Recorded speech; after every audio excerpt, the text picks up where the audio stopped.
അനുഗ്രഹിക്കപ്പെട്ട നല്ല സമയത്തിനായി ഞാൻ ദൈവത്തെ സ്തുതിക്കുന്നു, സ്തോത്രം ചെയ്യുന്നു. ദൈവവചനം ശ്രവിച്ചുകൊണ്ടിരിക്കുന്ന എല്ലാ ദൈവമക്കൾക്കും വീണ്ടും വരാമെന്ന് അരുളി ചെയ്തവനായ കർത്താവായ യേശു ക്രിസ്തുവിൻ്റെ ധന്യനാമത്തിൽ ഞാൻ എൻ്റെ സ്നേഹവന്ദനം അറിയിക്കുന്നു. ഇന്നത്തെ അല്പസമയത്തെ ചിന്തയ്ക്കായി 31 സങ്കീർത്തനം 7 വാക്യം നമുക്ക് വായിക്കാം. ഞാൻ നിൻ്റെ ദയയിൽ ആനന്ദിച്ച് സന്തോഷിക്കുന്നു. നീ എൻ്റെ അരിഷ്ടതയെ കണ്ട് എൻ്റെ പ്രാണസങ്കടങ്ങളെ അറിഞ്ഞിരിക്കുന്നു. അനുഗ്രഹിക്കപ്പെട്ട വേദവാക്യമാണ് നാം കേട്ടത്. 31 സങ്കീർത്തനം ദാവീദ് എഴുതിയത് ശൗൽ തന്നെ കൊല്ലുന്നതിനായി അന്വേഷിച്ച് നടന്ന സാഹചര്യത്തിലായിരുന്നുവെന്ന് വിശ്വസിക്കുന്നു. പല പ്രതികൂല സാഹചര്യങ്ങൾ താൻ ആ സമയത്ത് നേരിട്ടിരുന്നു. പ്രതികൂലത്തിൽ കൂടി കടന്നുപോയിക്കൊണ്ടിരുന്ന അനേകം ആളുകൾ ആ സമയത്തും ദാവീദിനോടുകൂടി ഉണ്ടായിരുന്നു. ഈ സമയത്ത് ഫിലിസ്ത്യർ കെയീലയുടെ നേരെ യുദ്ധം ചെയ്യുന്നുവെന്ന് ദാവീദിന് അറിവ് കിട്ടിയപ്പോൾ യഹോവയോട് ദാവീദ് അരുളപ്പാട് ചോദിച്ചു.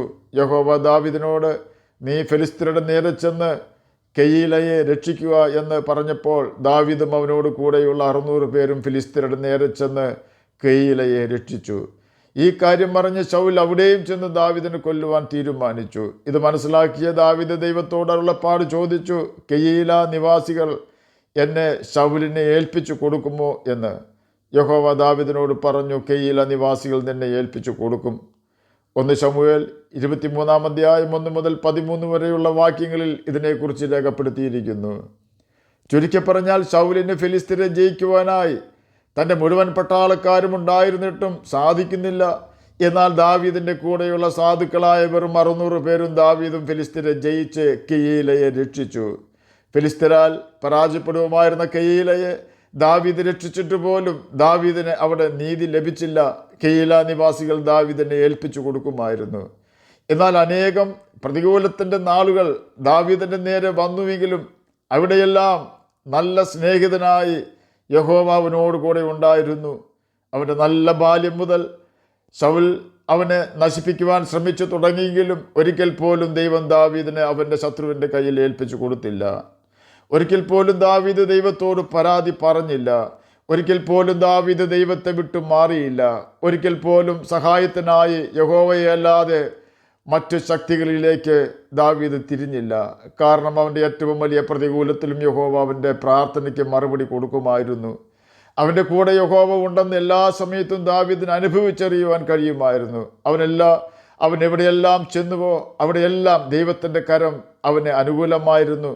ദാവീദ് എവിടെയെല്ലാം ചെന്നുവോ അവിടെയെല്ലാം ദൈവ സാന്നിധ്യത്തിൽ തന്നെ ജീവിക്കുന്നതിൽ അവൻ ശ്രദ്ധാലുവായിരുന്നു. എന്നെ കേൾക്കുന്ന പ്രിയ ദൈവമകനെ, ദൈവമകളെ, ഈ ഭൂമിയിൽ ജീവിക്കുമ്പോൾ എല്ലാ കാലത്തും എല്ലാ നേരത്തും എല്ലാ സാഹചര്യങ്ങളും നമുക്ക് അനുകൂലമാകണമെന്നില്ല. കാലിന് ധരിക്കുവാൻ ഷൂ ഇല്ലാത്ത വ്യക്തി നോക്കേണ്ടത് കാലില്ലാത്ത വ്യക്തികളെയാണ്. സ്വന്തം സ്ഥലമുണ്ട്, അവിടെ ഒരു വീട് പണിയുവാൻ നിവൃത്തിയില്ലാത്തവർ നോക്കേണ്ടത് ഈ ഭൂമിയിൽ 1 ഇഞ്ച് ഭൂമി ഇല്ലാത്തവരെയാണ്. സാമ്പത്തികമായി ഞെരുങ്ങുന്ന വ്യക്തികൾ നോക്കേണ്ടത് നടക്കുവാൻ പോലും കഴിയാതെ സഹായത്തിനായി ആരുമില്ലാതെ ഭക്ഷണമില്ലാതെ കഷ്ടപ്പെടുന്നവരെയാണ്. ഞാനിത് പറഞ്ഞത് മറ്റുള്ളവരെക്കാൾ ദൈവം നമ്മെ എത്ര ശ്രേഷ്ഠമായി പോറ്റുന്നു എന്ന് നമുക്കപ്പോൾ മനസ്സിലാക്കുവാൻ കഴിയും എന്നതിനാലാണ്. ദാവീദിന് കഷ്ടത അനവധി ഉണ്ടായിരുന്നു.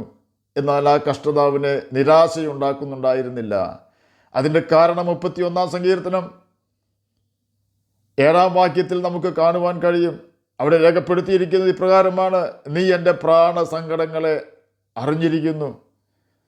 തൻ്റെ പ്രാണസങ്കടങ്ങളെ അറിയുന്നവൻ കൂടെയുള്ളതിനാലാണ് അവൻ്റെ കഷ്ടതയിൽ അവൻ നിരാശയിൽ മുങ്ങിപ്പോകാതെ ഇരുന്നത്.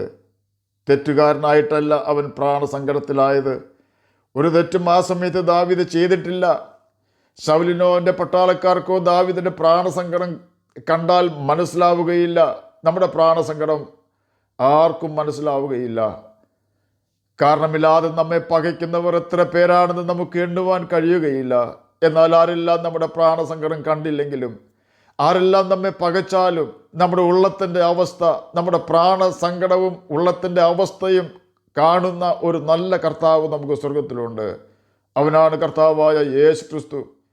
അവന് നമ്മുടെ പ്രാണസങ്കടം കാണാതിരിക്കുവാൻ കഴിയുകയില്ലല്ലോ. കാരണം അവൻ നമ്മേക്കാൾ അധികം പ്രതികൂലത്തിൽ കൂടി കടന്നുപോയവനാണ്. ഒരു തെറ്റും ചെയ്യാത്തവൻ, പാപം അറിയാത്തവനായ കർത്താവായ യേശു ക്രിസ്തു. നമ്മുടെ പാപങ്ങൾക്ക് വേണ്ടി കാൽവരി ക്രൂശിൽ തകർക്കപ്പെട്ടവനായി കിടന്നപ്പോൾ അവൻ്റെ പ്രാണസങ്കടം ആരും കണ്ടില്ല. അവൻ്റെ വേദന ആർക്കും മനസ്സിലായില്ല. അവൻ്റെ വേദ ആരും തിരിച്ചറിഞ്ഞില്ല. യേശുവിൻ്റെ ഹൃദയത്തിൻ്റെ തേങ്ങൽ ആരും ശ്രദ്ധിച്ചില്ല.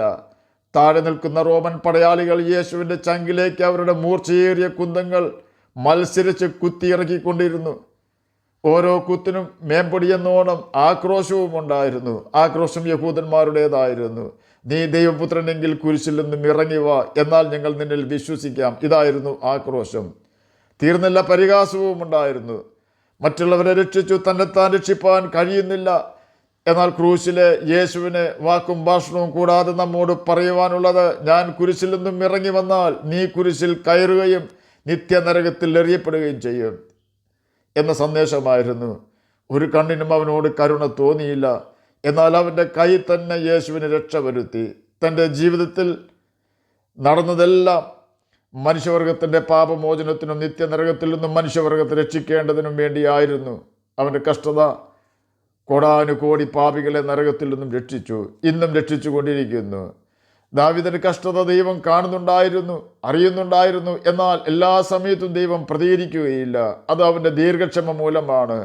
എന്നാൽ ദൈവത്തിൻ്റെ ദയയിൽ, ദൈവത്തിൻ്റെ സ്നേഹത്തിൽ ആനന്ദിച്ച് സന്തോഷിക്കുന്ന സങ്കീർത്തനക്കാരനെയോ നമ്മെയോ നിരാശയിലോ മനോവ്യതയിലോ മുക്കിത്താഴ്ത്തുവാൻ നമ്മുടെ വീണ്ടെടുപ്പുകാരനായ കർത്താവായ യേശു ക്രിസ്തു സമ്മതിക്കുകയില്ല.